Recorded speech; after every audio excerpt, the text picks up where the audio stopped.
Hi, and thank you for joining me on Downtown with Teona Brown. This is our first episode. Full disclosure, haven't coffeed yet today, maybe forgot, but I have my first guest, and that is Mark Vital.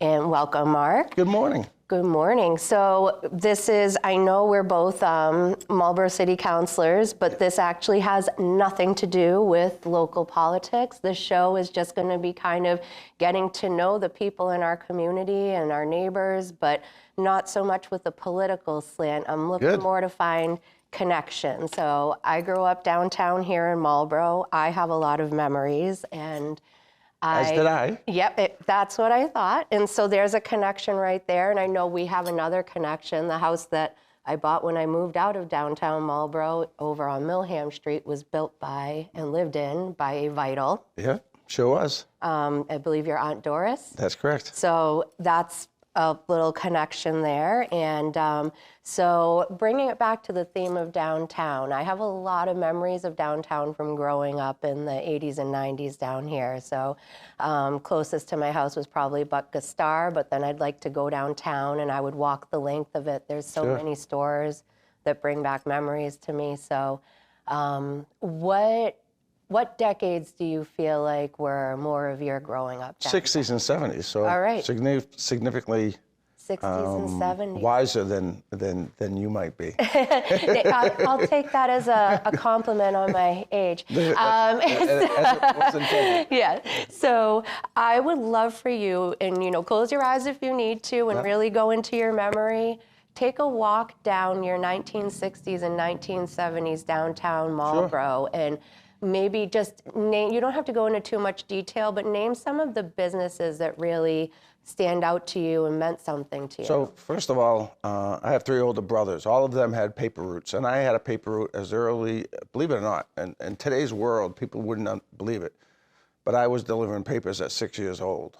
It was a small route. It was only about 18 customers. But then when my brother would give it up, I would get more customers and so forth and so on. At the peak, it was probably up to about 150 customers. It took me a long time to do the route. And I had to deliver all my money down to, we call them Jakes. He was referred to as Jakes in town, and he was in the building that's no longer there, but was where the Pastimes parking lot is. Oh, okay. So, I had to go down there every week and drop off my money. And then once I gave it to him, anything left over was for me to go down and spend. All right. To a certain degree, because my mom made me bank some of it. So where were we spending our money and what were we buying? 1968, I started buying 45s at City Hall Music. So I remember walking down there and getting, music's always been a big part of my life, still is. Mm-hmm. And, I remember going down there and getting songs like Crimson and Clover, which was a big one. That it was funny, I back then, and even today, I would have some hard rock and I would have some ballads. I was very, very, I had various tastes even back then. I remember my mother telling me to turn the music down as I was listening to Black Sabbath. So. Great choice, though. I'm definitely, I'm a rock and roll fan, so all of the above that you mentioned, Crimson and Clover, I'm not sure who originally sang it, but I do like the Joan Jett version of it. So City Hall Music was also around when I was younger, and I have great memories. I was just talking to the owner of Minuteman Press, and Concannon's was right next door, and Concannon's was a place that we were kind of had to go to because if school gave you a project of any sorts, you had to stop in there and get posted. I mean, we didn't have Staples or anything. They're on my list too of one of the. You had to go in there, right? I mean, you had to buy your poster board or your specialized pens that you couldn't find in other places. So Concannon's was definitely a big one. There was some other, like I remember Lynch's. Lynch's was a breakfast place, kind of like Jake's is today, or Main Street Cafe. Where were they on Main Street? Where the city, almost across from Prospect Street, where they built the senior center. Okay. And this is going to seem crazy too. So I would go in there. There was 2 places that I would stop downtown for breakfast. Again, when I got my money, I would go to have breakfast. There was one on Rollins Street, and it wasn't the Tropical Cafe. There was another one that ran parallel. to Rollins Street. It was kind of like the old-fashioned type of diner. I can't remember what the name of it was. I want to say City Hall Diner, but it wasn't. It was something else. But that was one place. Maybe one of the viewers will remember. And And then, but Lynch's, I remember going to specifically. And then I also remember Lynch's. Lynch's was the place where you would get a bus. And I remember being 10 years old, and my mother allowing me to get on a bus and go to Shoppers World and go Christmas shopping. But different Shoppers World than what's there now. Yeah, they're very much different than that. They had reindeer and a whole bunch of decorations and stuff. It was like a winter wonderland, Christmas village almost.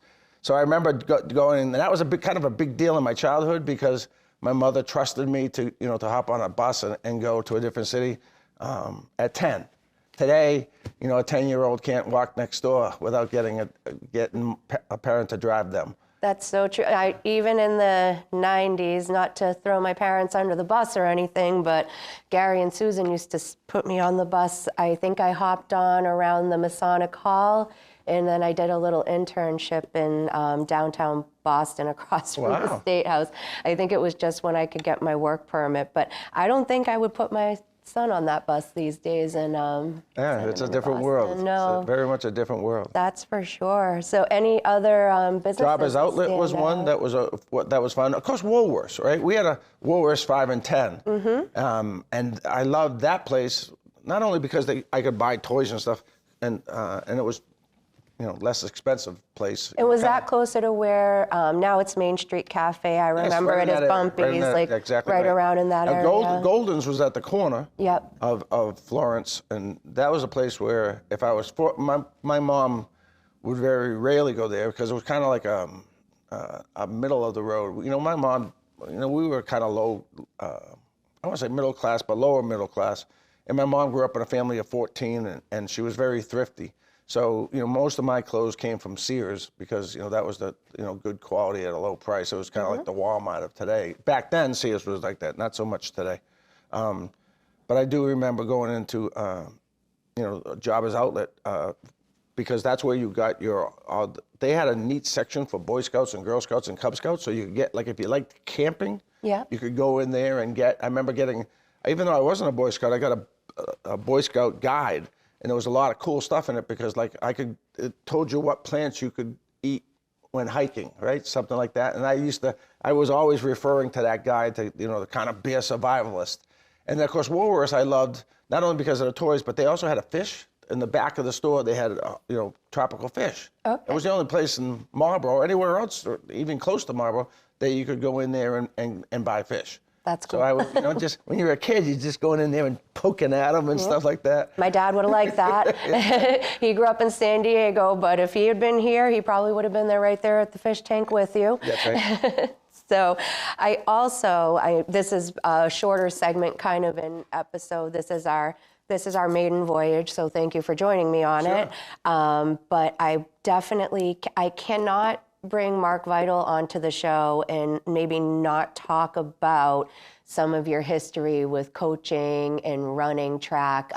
My sweatshirt here, as you're aware, nice. I was onboarded to be an assistant coach, with the Marlborough Youth Track Program, which was, as you know, it was created by my friend Colleen Marinelli, who's also a Ward 4 resident and a close friend of mine. So I want to hear more about when did Mark Vital start running? Yeah, this is kind of neat. Again, something that's just not done so much any longer. There was a guy named Jim Fix who wrote a book, the complete book of running, and that was around 72, 73 time. Prior to that, running was not a sport, really. The high school had track and cross country, but it wasn't something nothing like today. I just saw the Highland City Stratas, which is a club that I started, 25 years ago. This past Sunday, or just yesterday, it was freezing cold out there, and they had 40 people show up to run, a fun run. So, running today has definitely evolved into something that's more than just going out and get a workout. It's a social element to it. It's like a lifestyle. Yeah, sure is. Well, for me, it was like that. And I was very fortunate because my brothers, both my brother Walter and Jimmy was a runner. Jimmy, to this day, still holds the mile record at Marlborough High, you know, and that he set in 1972, I think. Wow. 71. He ran a 4:25 mile, which is pretty darn fast. And then, so I had some running genes I like to think, in me. And I was fortunate because there was this awesome man, and many people in Marlborough know the name, is Ron Lafrenius Sr. He and his brother Dick had a TV repair shop right across from Freeman School on Bolton Street for many, many years. And Ron used to have this big, giant 1960s station wagon. And we would go up to his house all summer long and throughout the year and run from his house. And it would be anywhere between 5 to 15 people would be up there. A lot of them would be high school students. I was always the youngest running up there. But there were adults running too, and we would just do different loops around Brimsmead Street in Marlborough. Some would be short. I remember we used to call it the dump course, which was just 2 miles. And then I have to also recognize that that's not really a flat street. No, it's not. No. It's not. But Ronnie would pile all us kids into the station wagon, and back then, there wasn't many road races, so you know, the only road race this weekend might be in Maine, and he would throw us in the back of the train and drive up to Maine, and we would run this road race, and we'd have a lot of fun. And I was blessed to have him, you know, as a mentor and as my first coach. Then once I was running regularly and competing and doing pretty well. Went to Marlborough High again, and you know, I was fortunate enough to have, you know, this guy named Rich Riley, who, again, anyone who graduated from Marlborough High from the, you know, mid to late 70s all the way up into the 2010 maybe. Rich was affiliated with the high school. Yep, he was there when I was there. Yeah, he's a pretty amazing man. You know, high ideals and so forth. Cross country was new to him, so he had to kind of learn it. And sometimes I liked Rich because he would oftentimes ask me, "What do you think about this workout?" You know, so he was unique in that manner that he recognized that he wasn't a great cross country runner. He was more of a track guy. He was a superstar up at Worcester State in the 400 meters. I mean, he won he won New England's, and I think he got 6th or 5th in nationals at the District 3 level. Rich Riley was a fast runner. So when you were at Marlborough High School, what were some of your big events? I loved the mile. I mean, when I was growing up, Jim Ryan was one. You know, I remember I don't remember what they call them. Remember those things? No, you wouldn't remember them. You're too young. Thank you. I remember buying a TV, like a TV-looking thing, and you used to buy these video things, and you would slide it down this hole, and you would watch stories, famous stories. It was kind of cool. And one of them I read that I bought was about Roger Bannister, who was the first person to break the mile, 4-minute mile.